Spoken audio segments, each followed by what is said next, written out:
How's everybody doing? Good? All right.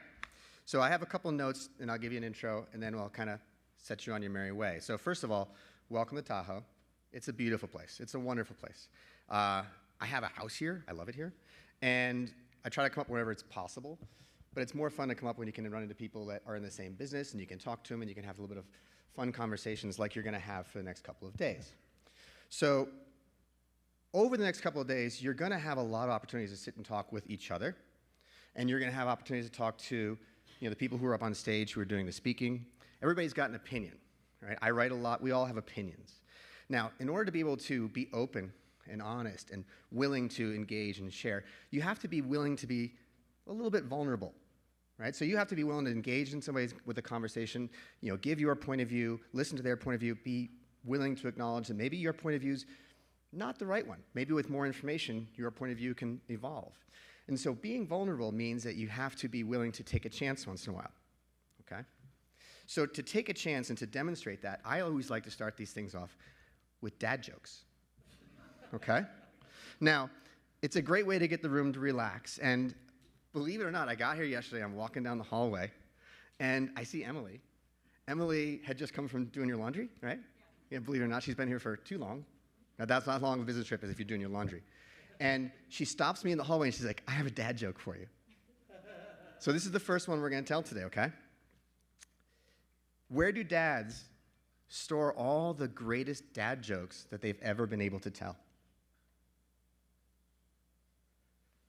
Mike, you want to answer? In a database. All right, so that works really well. That was your best one ever, by the way. And it came from Emily, so give Emily a round of applause for that. She felt vulnerable enough to tell me that joke in the hallway. All right? And then I gave you one more. I want to see if I can actually top that one, okay? How many marketers does it take to screw in a light bulb? Anybody? None, because they've all used third-party platforms to automate it already. All right? And that's what we're here. It's data, it's programmatic. Not as good as Emily's, all right? But hey, I'm trying. I'm vulnerable. I'm willing to look like a fool on stage. So you should be willing to be open and have a conversation with anybody else. All right, so for that, we'll tell more jokes tomorrow. But in the meantime, data and programmatic. So I don't know if you've noticed, there's a lot happening in data and programmatic for the last 6 months. It's been a crazy time considering how, and I will say this, having been one of the people that wrote a lot of this when I was the CMO for Blue Kai, it's been boring for the last few years, right? It's been relatively staid, relatively static, but just look in the last couple months what's happened, right? You've got Google basically saying, yeah, you know what? For what we've been talking about cookie deprecation for the last 3 years, we're not going to do that anymore. And what that does is it just makes a significantly more chaotic landscape for what's going to happen when deprecation of cookies happens, because all of us as consumers basically say, well, we don't want them anymore either. Right? When Google was actually at the lead of this saying we're going to get rid of it, we're going to shut it down in our browsers, it was a little bit easier to look at a target on the calendar and say, well, that's when it's going to happen. We need to plan for that date. Now they've basically left it open to the world to say, well, at some point we'll turn it off on Chrome browsers, or we'll give the opportunity for the consumers to opt out of it in the browser. When's that going to happen? In the meantime, a lot of businesses still depend on this data, and whether or not you've been thinking along the lines of this is going to go away or I've got time, it's going to happen in a much more chaotic manner than it was planned to. So that makes things a little bit confusing, right? Then you've also got a company like Oracle, who they had bought Blue Kai. We went to Oracle. We built their data cloud. They got out of the business completely. And the reason they got out of the business, if you go look it up, is that they settled a lawsuit out of court, and they basically said, we don't want to get any more lawsuits on this space, so let's just get out of it. And the fact of the matter is, it's a huge company that's very, very successful, significantly more successful than most of our companies are here. In many cases, all of our companies put together, right? They do more revenue in one quarter than most of us will ever see our companies do in our lifetimes. And yet, they're like, you know what, I don't want to be in this space anymore. It costs me too much. We're going to be in too many lawsuits, okay? Then you have the sort of double factor of what's going on with Google being investigated by the government and being sued for practices that maybe you should or shouldn't have been doing. And that's all related to search. But there's some real interesting writing going on. A lot of people are talking about the implications of what's going to happen next, because they're also being looked at for their policies around how they operated their DSP and access to data and all those other tools that us as marketers have had at our disposal. And so that, there's a guy, Mike Shields, who writes a really interesting column who said, This opens the door for them to look at companies like The Trade Desk. It looks at them for other companies like other DSPs who maybe have a larger foothold in the space in the open web. There's a big opportunity to look at everything that we do as advertisers and marketers. So when we talk about data and programmatic, the last few years may have felt relatively calm, but it was literally the calm before the storm. Because right now, if you fast forward 6 months, every one of your data strategies is probably going to get tossed up in the air and you have to start over.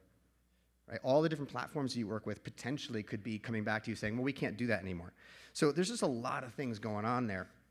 And then the last component of this is AI. Right? AI is the biggest buzzword that we've seen in years.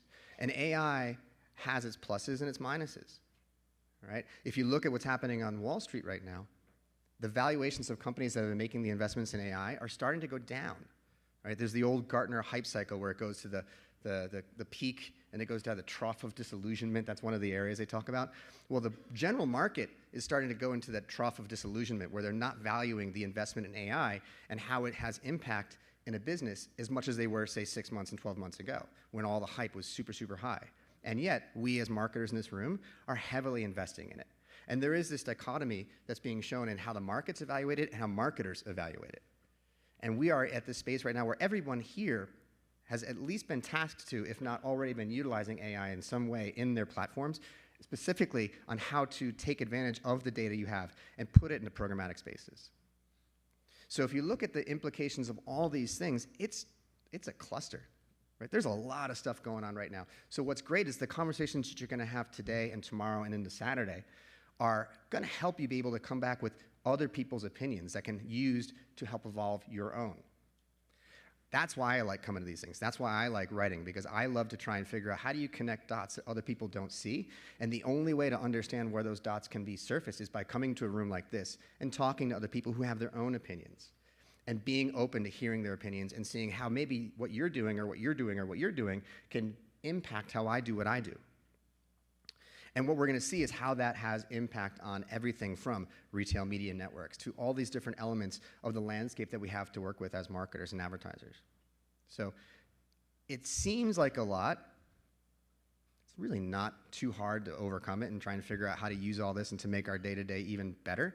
It's a lot of fun, and you've got the benefit of all these cool people in this room. MediaPost does a fantastic job of bringing new faces into the space and getting new opinions to be able to brought up on stage. So be open, listen, talk to some people here, and engage with them, because you're going to probably walk out of here with more information than you came in with, and you're also going to walk out of here having had a bit of fun.